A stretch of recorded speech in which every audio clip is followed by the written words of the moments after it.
sama tersebut. Iya. Tapi kita sekarang udah gila-gilaan ya. Nah itu kok di pertambangan itu tahu kan Mas Dedi? Pertambangan nggak usah orang ditanya udah tahu lah kasusnya, kasus batu bara. Iya. Dari dulu. Dan itu polusi Pak yang saya tahu. Nah, menurut saya karena pendekatan Pak Prabowo itu lebih strukturalis, menurut saya bisa. Harusnya memungkinkan Pak Prabowo melakukan pembenahan hukum itu. Tentu tanpa harus menafikan motif-motif ekonomi dari setiap kegiatan politik itu oke. Tapi kalau sampai terjadi polusi yang luar biasa, kerusakan yang jelas-jelas merusak konstitusi dan hukum itu. Kalau orang cari keuntungan kan biasa aja ya, berpolisi, pejabat kalau politikus ya mungkin bisa dapat, tapi wajar aja lah. Kalau dari mana gitu. Tapi kalau misalkan lingkungan dan sebagainya, Lalu korupsinya sistemnya beyond gitu. iya. Lalu ada di setiap institusi. Sekarang coba institusi apa yang tidak ada kasus korupsinya? Coba tuh. Ada yang dulu zaman Orde Baru nggak ada, misalnya Kementerian Agama sepi dari urusan korupsi. Quran dikorupsi. Kuburan ada korupsi. Saya bilang begini dulu. Saya ceramah di malam. Ada orang suka agar rakyat Indonesia dan para pejabat takut melakukan korupsi. Di setiap meja pejabat itu diletakkan replika nisan agar mereka takut. Ingat mati. Iya, oke. Lalu saya bilang nanti proyek membuat nisan replika itu aja udah dikorupsi.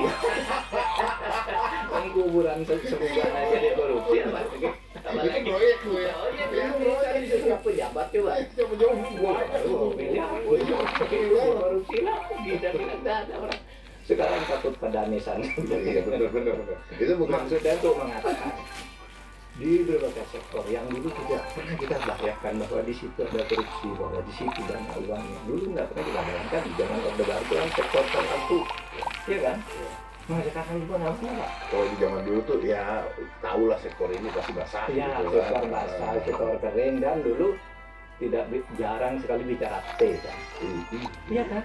Puluhan M, ratusan M amat jarang. Sekarang ratusan T, coba bayangin. Negara saya gimana di negara kalau kayak gini? Apa nggak kasihan orang-orang itu, dan untuk apa dia makan sendiri?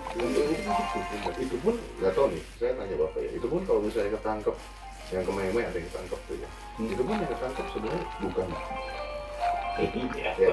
ya dong, bukan yang gitu kan, Bukan yang itu dong. dan kadang-kadang kasusnya menguap begitu aja lah. Lalu orang bilang kasusnya kemana dulu? Nah, ini bahaya Pak bagi masa depan kita, pendidikan hukum kita ini. Ya itu kalau Bapak tanya. Tapi kan nggak gini, Harapan saya pendekatan struktural Pak Prabowo tentang tanpa menghilangkan populisme Pak Jokowi yang dianggap berhasil dalam beberapa segi, tapi pendekatan struktural seperti Pak Harus Pak Prabowo menurut saya perlu diwujudkan. Jadi dulu saya berdiskusi itu dengan Pak Prabowo tahun 2016. Saya ingat diskusinya dulu di Bandara Halim ketika dia mau pergi, terus saya ketemu di sana diskusi. Mudah-mudahan. ya mudah-mudahan kita doakan lah saya yang terbantu. Karena kalau saya bahas dikit ya tadi kan kita tahu kata-katanya power tends to corrupt, power corrupt absolutely. Ya. Artinya kan ini nggak semudah bapak ngomong ini harusnya Iya, diselesaikan kan, nggak semudah. Tidak semudah itu. Oleh sebab itu, tapi bagi saya bisa menjadi tidak terlalu sulit kalau presiden sebagai pucuk pimpinan dari segala perjalanan negara ini punya sikap ya presiden menentukan pucuk-pucuk kepemimpinan di setiap lembaga penegak hukum, aparat pemerintah yang penting-penting kan presiden yang sangat menentukan. Kalau presiden bisa menyusun ini dengan lain, menurut saya pendekatan struktural itu akan lebih efektif. Berarti memang Bisa. tapi itu harus kamu di sini. Iya dong, sekali-kali kan perlu kalau untuk kebaikan. Iya. Karena yang begitu kayak kadang-kadang pejabat-pejabat yang begitu temennya juga kan. Nah, itu jangan masalah. Polisi ngapor temennya juga Iya gitu. juga. Iya. Polisi ngelapor istrinya temennya juga. Nah itu. Wah itu anaknya teman saya. Wah kan susah jadi. Nah kalau struktural nggak gitu. Bisa. Sehingga dibuat mekanisme yang sistemik tadi. Kalau ini laporkan di sini macet, nanti bekerjanya di sini ada jalannya, ya itu kan saya kira mekanisme seperti itu bisa dibuat oleh ya pemimpin yang adalah yang dekatan, Ya, ya. dekatan. Kita doakan ya Pak ya. Kita Doakan, kita bantu, kita doakan. Pak, ini sampai sejam nih Pak. Saya mungkin pertanyaan saya lebih penting ya Pak. Saya tuh penasaran gini. Saya sih jujur aja, saya maunya Bapak sih tetap nengok Polhukam. Nah, maunya saya gitu. Tapi saya siapa gitu kan, tidak bisa menentukan kan gitu kan. Maunya saya dan mungkin kayaknya maunya banyak orang gitu Pak. Tapi seandainya Bapak tidak Joni Sandornya tidak masuk ke pemerintahan gitu, terus Bapak mau ngapain? Oh banyak. Saya sekarang justru sudah mengantisipasi kemungkinan untuk tidak masuk. Kemungkinannya. Jadi saya sudah mulai membuka jalur-jalur lagi dengan kampus di mana selama ini saya mengajar di berbagai perguruan tinggi. Mau ngajar lagi Bapak? Iyalah, kan memang enaknya jadi dosen kalau jadi pejabat itu jabatan habis pulang ke kampus. Iya. Iya betul. Sama ketika saya selesai jadi ketua MK dulu 2 tahun kan Balik lagi. wah keliling enak. Sekarang sudah saya akan kembali ke kampus, ikut mendorong munculnya kader-kader dari kampus untuk ikut mengelola negara terutama di bidang penegakan hukum. Karena saya cukup senang juga ya orang-orang yang sekarang menempati panggung-panggung hukum itu. Dia bekas teman saya dan banyak juga yang dulu saya bimbing. Jepang, Saldi setelah itu saya juga menjadi ketua tim penilai disertasi masalah lalu.